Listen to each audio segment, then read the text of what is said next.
Yo, they call me Santana. Your rapper, your best rapper's worst nightmare, you know. Yeah, your girlfriend is over quick. And your best dancer artist is woo. Right now I'm just playing around. I'm here with my peoples from my mother from a different mother, sister from Nori wa Jaja. Nori wali omwana bamwita Winnie wa mami. Cheka nze Winnie wa daddy. Yeah. So what I know about more capella more na kunyimba. Now listen. Kuliko oluyimba lwange baluyita Mukikadde off the EP. Nenga luno oluyimba lubazayo back in time just kuba nnyonnyolamu ku buyimba obumu obwaliko n'abayimbi abamu abaliko. You understand? Listen. Nga habating ensi ensamba. Nga noonya ensimbi ng'oli zamba. Industry yaginyigiranga katamba. Akali akatogo kati bufe buuza lwanga. Bya kibuli eno skinny eno gaza atalaba ku gaali ya Bobby ngeveka mocha mu bus corridor mwe mwava mama mia kukuma bwesigwa afuse star Dorotia eno Mike zigidinga wagisunda kano kagoma kalubendera funtu la sunda nga muze ready ya Charlie Sweet Kid bisera bya Blue 3 ne Steve Gini Tikita Bebe Kulu Dizzy Natsi ne Bashmate Crew Wairo ali ne Nazizi muswangalinga tanafuka Swang's Avenue Beno na Nvampos nga bachali na duo nchikole Mukikadde tuchikole Mukikadde mo fire we born chali wa road girl bad girl nzenza nyisa bigambo what plays my game, you know ebigambo ngejembizanyisa nchiwadde obudde nkola research mungi nsoma ebitabo bingi ndaba filimu nyingi namwe mbawuliriza nnyo ate nemba picking obwongo so my music is thought out, it's thought through, then mubamu ka message akatonotono because I think that right now we have to sing for the next generation, so mwino kubamu ka small motivating message, then mwino kubamu nebyekisiru because the world is too serious, so, and yet they are all full of Eno ye Buddo SS. Ulira Buddo SS. Buddo SS. Kutusako concert. Luvo kwaya. Fe Buddo live music concert.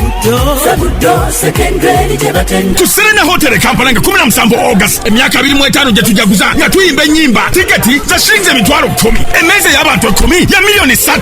Kale tuyita ba hobbies ne ba OGs. Abazadde ba well wishers. Banabuddu akamwenna. Tubakoora mujamu wa director ya yamwe. Buddo nga tuyimbidde. Emikolo gy'obwakabaka gyonna tulina ennyimba zaakwo. 17 August ku Serena Hotel Kampala. Biwagidwa Central Bank, Skypins Tours and Travel, Stream Live Avenue, BBS Telefina, St. Francis Junior School Buddo, Clever's Origin Schools, Tegalia Infant School, Newman's, abakora bompwati. Mabiriza Herbal Products Limited. Tuina eddagala eriyamba abaami n'abakyala. Sumuluzo Money Power Extra, Complete Man, Herbal Mouthwash, Coffee, ayambira ddala ffe abaami. Tulinawo kaama k'abakyala, Tightening Powder, oyagala okugeza ebbina, eddagala eriyamba okwongeza ku balongo, oyagala okusereza nabunyaayo, oyagala okufunza nabunyaayo enywere, Express Water Tightening, kadde agoba infection mu baami n'abakyala. Ate nga tulinawo sabbuuni, ono sabbuuni ayamba abaami n'abakyala. Tulinawo ebizigo by'abaana n'abantu abakulu, enkumbi eyambira ddala mu kisenge, tulinawo obutiiti ate nga tukolera ne odayo. Bakyala bannange ekyama kiri ku Mabirizi Herbal Products, nze najja wano nga sina kabina nga sefiringa naye mukwano wenagezesaako ku Thika Body Cream ebbina nenfuna kati nze natambula nsagala ate era nenkozesaako ne ku Mabirizi Lightening Cream ndowooza kasikini mukalaba. Ayagala omanya ebisingawo kuba ku 0704 737 714. Yo, they call me Santana. Your best rapper's worst nightmare, you know. Yeah, your girlfriend is over quick. And your best dancer artist is woo. Right now I'm just playing around. I'm here with my peoples from my mother from a different mother, sister from Nori wa Jaja. Nori wali omwana bamwita Winnie wa mami. Cheka nze Winnie wa daddy. Yeah, okay. Audio tamukwano. Oh, the interview is on. Lord. Tutandike oba tetutandike? Tuli mu objection. Okay. Objection, my lord. Bulungi, osiibye otya n'ojja weerya? Gye tuli. Yes, nyabo. Bannange obadde otubuzeeko. Kituufu. Nammwe mubadde mumbuzeeko. Naye nga abantu bo basinkana tetulinga nsozi. So mu kubulangana kuno tuba oluusi tulina bye tuyitamu self-reflecting moments.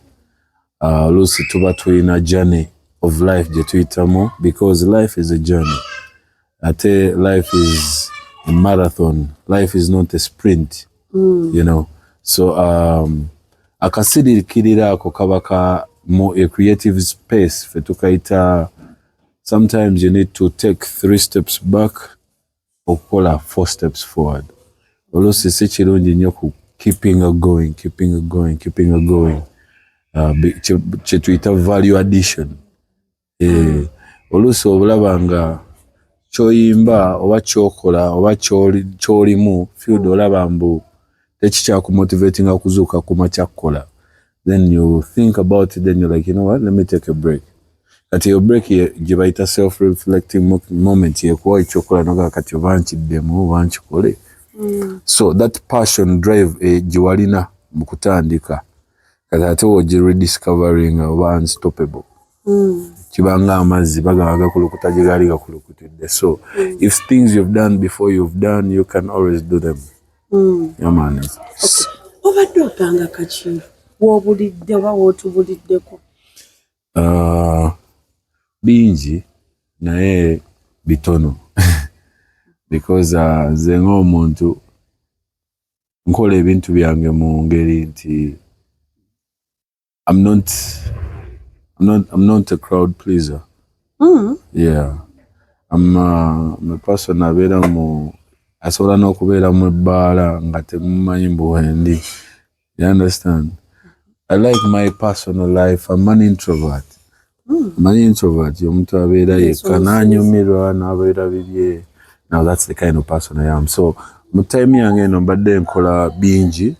I have self businesses I wanted to see grow. Naye nga time gyenzi wantono. You understand? So nga njagala them to pick up, them to do. And right now I'm seeing the successes of some of my self businesses that I started. Business chezo zolimu zogamba zo investinzemu kati time yo obadde otubuliddeko.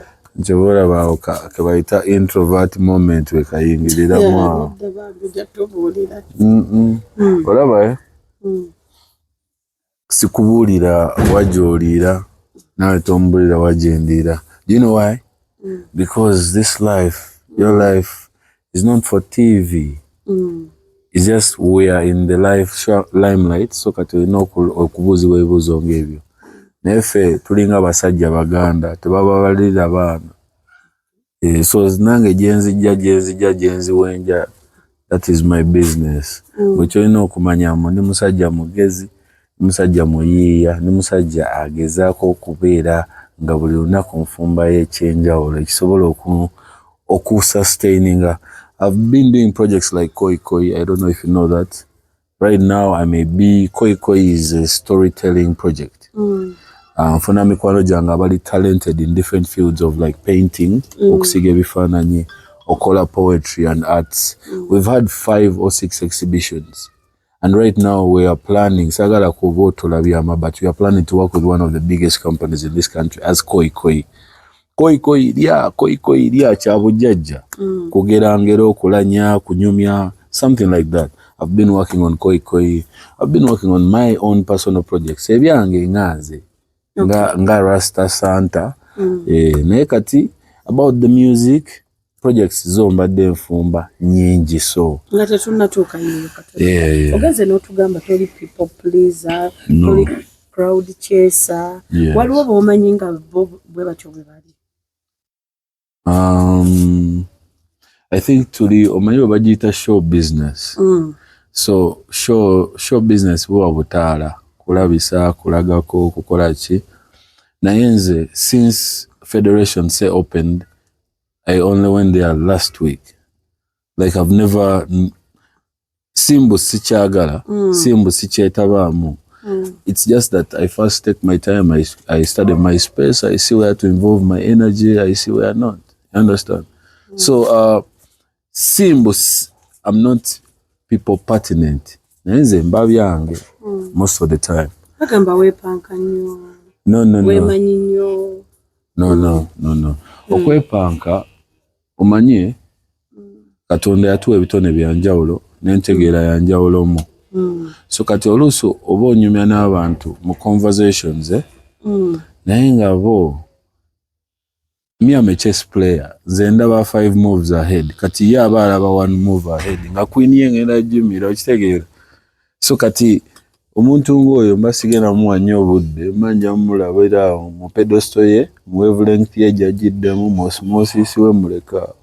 So sinze omuntu eyakukuza sinze yakuzaala so sigenda kubangula nkya abamu bakulawo batyo.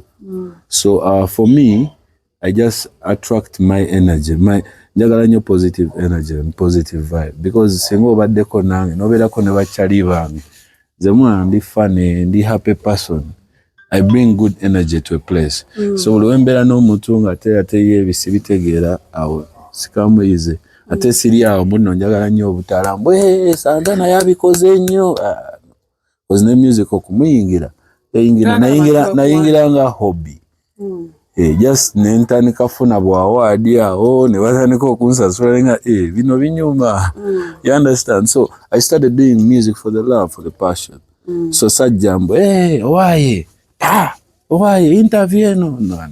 Santana owedda n'owakati okuba Santana owedda ali different kono kituufu oba nimbi okula tukula. So Santana owedda yali ayiga yali tanaba taata yali tanaba but you grow through life also grows you because that's why even the music when nasoko kola the music gwe nkola kati or the music I'm planning to put out you will see the different pedestal because life journey buli omu agirabira mulenzi ye okitegeera. So kati nze waliyo ebintu bye nali nkoledda bye sitakyasobola kukola ennaku zitwali tukikuba ekipata kivibe paka kuwulira bubi naye kati my time is very important to me because my gym routine is very important to me. So sobola kuba pata ekiro kyonna because kumakya nina okukola gym. So kati if I party whole night I cannot do gym. So she entering on my discipline. I tell you, if I don't do gym, I'm going to miss my early morning meetings. I'm pro health. Kulia bulungi, kukola muka exercise, kubeera pro life, bonding with nature, that's who I am right now. Nenga oli yali mu self destruct mode sometime, sometime gali mu happy mode sometime. I was a very happy child, trying to exploit. I've never been a mother. Women are God's gift to us to recreate, So for me, I respect women in the way that you bakuteka kuvumba muntu mulala. You understand? So I've never gone to a bar to look for a girl. No, but they look for me. Bakukwana. Nada, sinyo na era. Somehow. They look for me because mbera quiet. Mamukona mba mubyange era biki and they like such people sometimes. So, nenga mbubu mama biki it has never really been my business. Emabega ka batugamba wali ogenda creating a music odde mu gundi yo. Mu profession eyo bwa lawyer. Chali kitya. Music, Zenga Gambe, is an hobby. It's something I love, something chenkola out of life. It's like therapy to me. Lwenkola kayima ne kankolera satisfaction jenjagala manga ezo obujja. You get? Kati the law nayingira okusoma amateeka first of all because points ezituziga soma na zifuna. Ekyo ekisooka ekyokubiri nayagala okola course eri practical. Okitegeera? Because bali courses endala to me, they weren't making the sense. Nagambye I'm a chess player. I like to make 6 moves ahead. Okay, now if I'm doing this, what is it gonna do? Okay, if it does this, what is it gonna do? I like to make those moves in my head.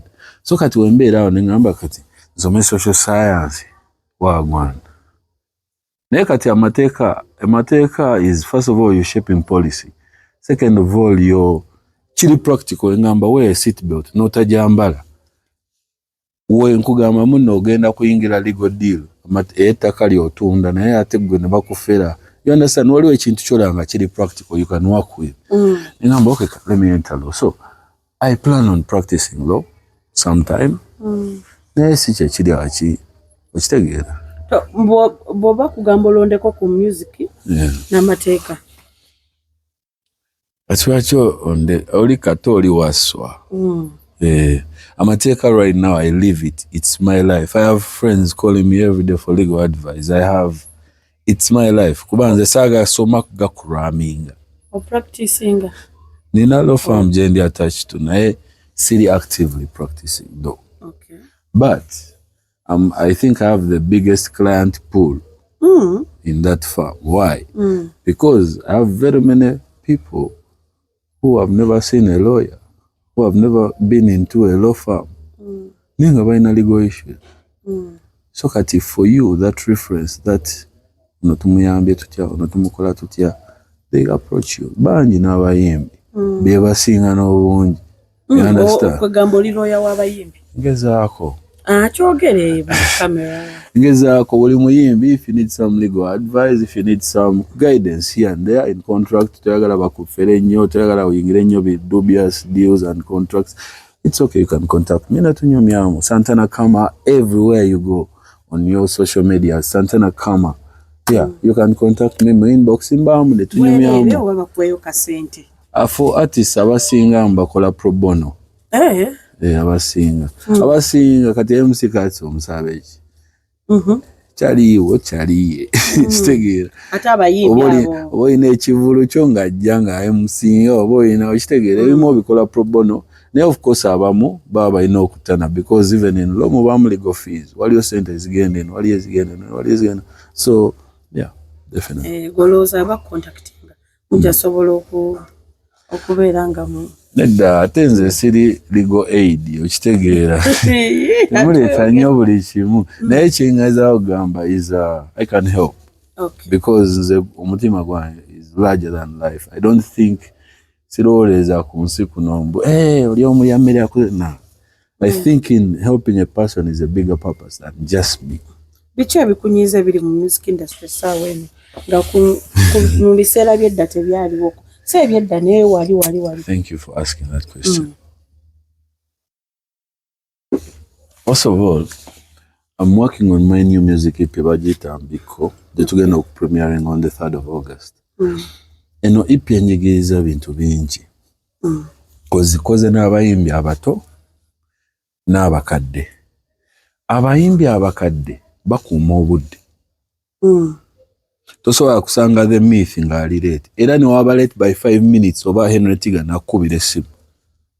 Nagamba I'm sorry bro, I'm running late. Bichi. Abayimbi abato obudde bwo si kikulu. Nja kutuuka, nja kubaawo. I'll reach. Abayimbi abato ekisinga okunyiiza ekirala. I've worked with very many creatives on my show. Kweno show. But from the graphics designer, abakoze t-shirts. These are very talented people because they're sporting a talent in Enstereka. Ngambano ono mulungi mu kino nesimaira kyamuko is at this time. Kati wenfuna opportunity nga nsobola omunyigawo mukubira. Nemanya ono omuntu wange ali bright. Ne nfuna obuzibu n'okukola n'abantu ng'abo. Because they are too good at what they do, but they are too lazy about it. Abayimbi abapya? Si bayimbi. I'm talking about creatives in general. Okay. Kitegeera wenzo sanga oli nga munakatemba nga yasinga okuzanya katemba nenga si istajja mu practice tajja mu rehearsal oba ofuna ne ku EP yange rehearsals ezimu bali babaawo bana tebabaawo so kyengeza okubuulira new artists. Everything in life involves discipline. ebiragalagala ebyo buli omu n'abalala babikozesa n'abalala naye mmwe mubikozesa ne mu making ate ne mutakola. You know, you have to work, you know, put in the work because you're a musician first. That's why when nobody are blowing up ku social good nimba tunia nembaleka because I know every after 2 months tugenda funa yo mulala. Ozamba ajja kugenda awo n'omulala ajjaawo nenga tunyumirwa. You understand? Because Ugandans are vibrant people. Tebalina nnyo budde. Bagala onyumirwa bagala ogenda maaso. So bajja nyumirwa. Naye olimba kati lumala myezi ebiri. Anti kati ezimu because they don't put in the time. People want to be a star. They no discipline, bro. Discipline. Bakuyise ku interview beerawo mu budde. Yambala bulungi. Tolya mu bichi mu camera. Be disciplined. Lubanga omuntu yakuzibwa. Ne kati buli omu is a gangster. Okitegeera. So ekyo gangster moment it leads for it can be lasting for one hour. Then people have their fun and they move on to the real artists. Gola Joshua Baraka ali mu gangster moment. Tayimba bintu bye tebinyuma. Tola bakitaka ali mu tayimba bintu bye tebinyuma. So exactly. Take your time. Ate namwe mututwala nnyo speed imwe. A creative is to take time, bro.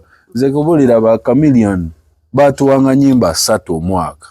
Nyimba album. Nze nina EP, mbadde njiyita na EP, ng'eriko nyimba 9.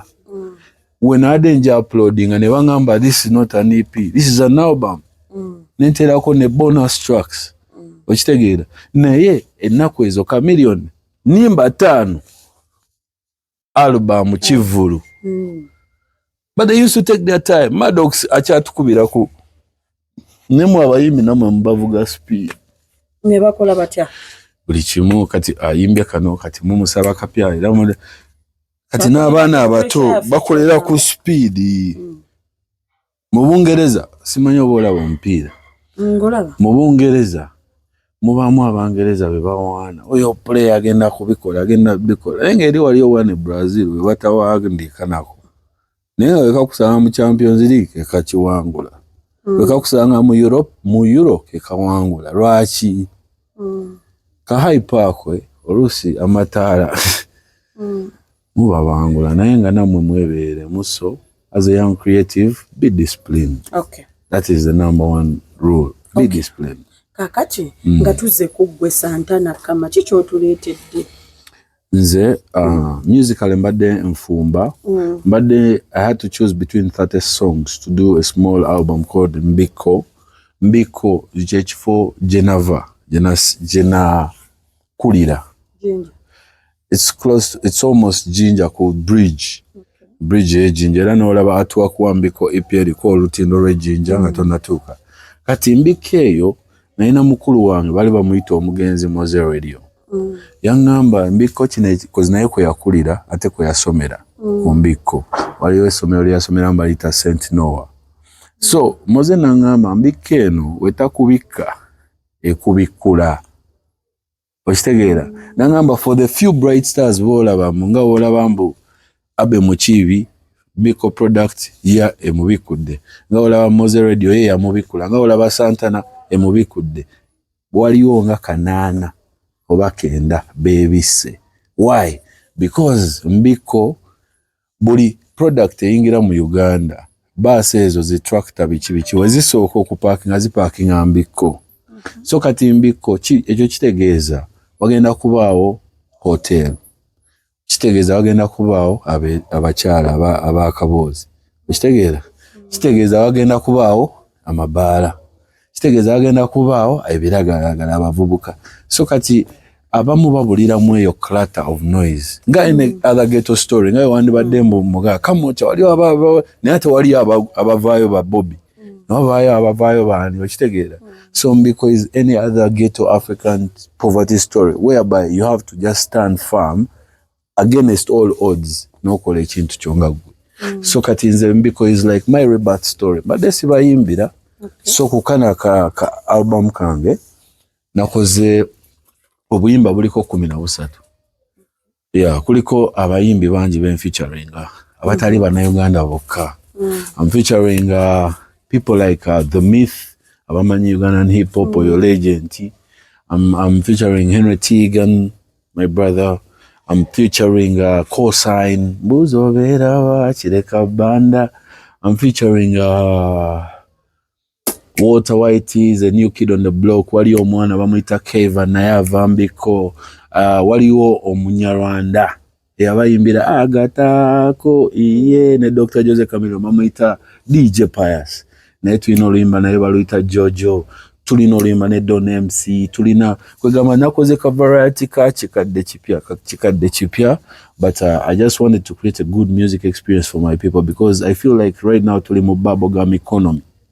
Like bubblegum music economy, like buli omu ali kuchina ekibukira paku that music. But now who's doing music for people to listen?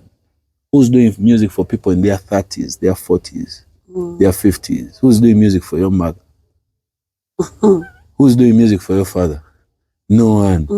Buli omu tuli mu 2018 tukube tuveo. Yeah man, you understand? So Biko EP is my EP, dropping on 2nd actually, Friday night.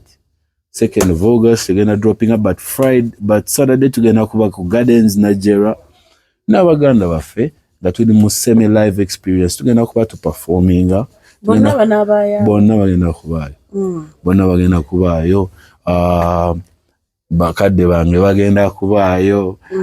Ate bona batadde na ku meza ye mate. My mom and dad. Okay. Ati tebeyagala naye batadde ku meza yemu. Bora kibazaala omwana w'ettabu. So anyway, it's going to be a beautiful experience.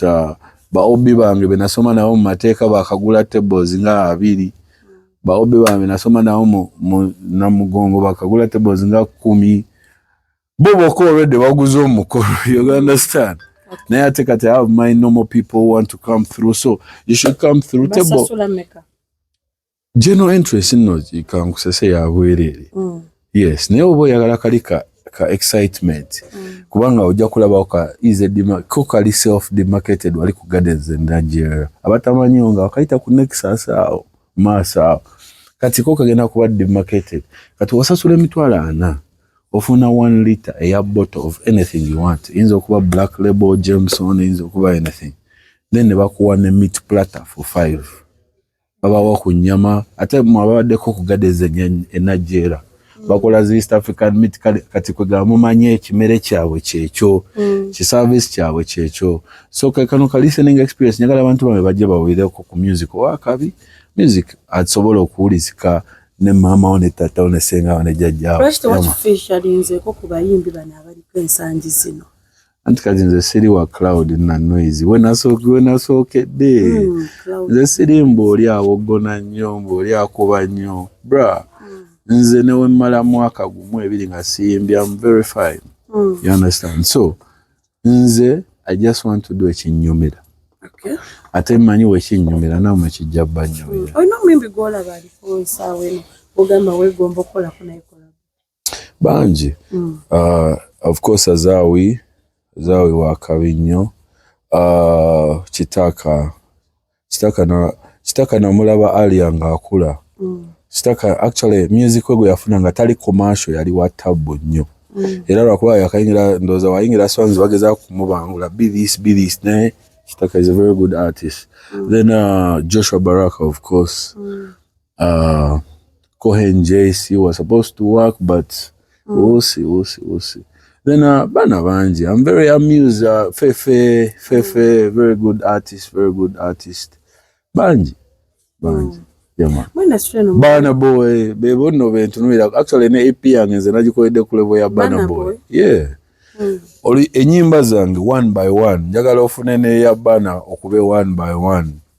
That's the level I'm looking at. I'm not watch tegera chentu noli. Yes. I'm a chess player, I told you. I want now to make other moves. Kati chensaba. Listen to the music. Okay, just don't listen to me. Listen to the music.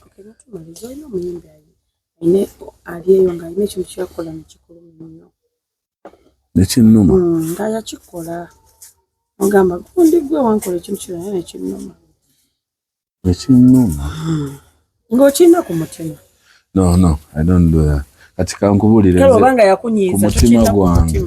Zole banze nzo omuntu gwe bayita enzo omuntu gwe bayita omugagga mu mutima. Like nawe mbane so tuli abulungi ne tukuta ne tuba happy.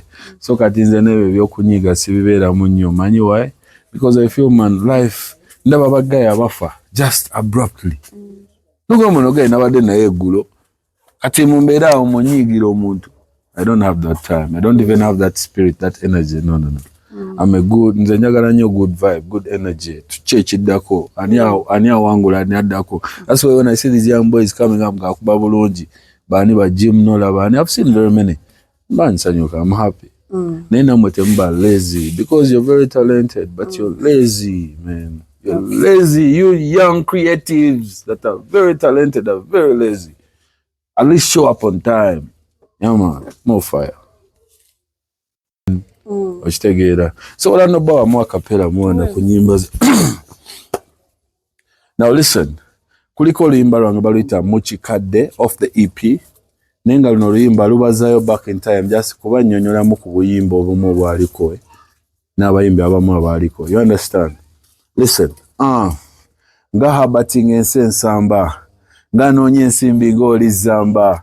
Industry yajinyigiranga katamba akali akatogo kati bufe buza rwanga bya kibuli eno skinny eno gaza atalaba kugali ya bobbing eveka mocha mu bus corridor mwava mama mia kukuma bwesigwa fuse star dorotia eno Mike zigidinga wajisunda kano kagoma kalubendera funtu la sunda nga moze ready ya Charlie Sweet Kid bisera bya Blue 3 ne Steve Gini Tikita, Bebe Kulu, Dizzy Natsi, ne Bashmate Crew, Wairo Arine Nazizi, Muswanga Linga Tana Foka Swang's Avenue, Beno na Nvampos nga bachali na duo, Nchikole, Muchikadde, Tuchikole, Muchikadde, more fire we born. Chali wangu. Road girl, bad girl. Okay, bani watadde omusimbi mu EP release Santana. Santana is sponsor. Santana ne bachali bange banji, of course. Nina Radio City. Am I supposed to talk about those other brands? Okay, Baker Man Events, Twina Snare Music, of course. Tulina Fufa TV. Yeah, man. Football, by the way, they're not the footballer. Yeah, man. What a chimanyi. So, Fufa, thank you for the support, for the love. And also Santana himself, the Lord, his worship. Quick. Oh. Music wange first of all.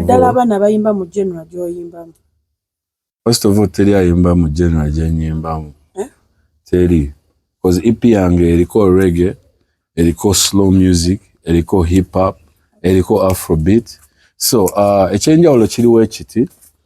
Nze nzanyisa bigambo. Wordplay is my game, you know.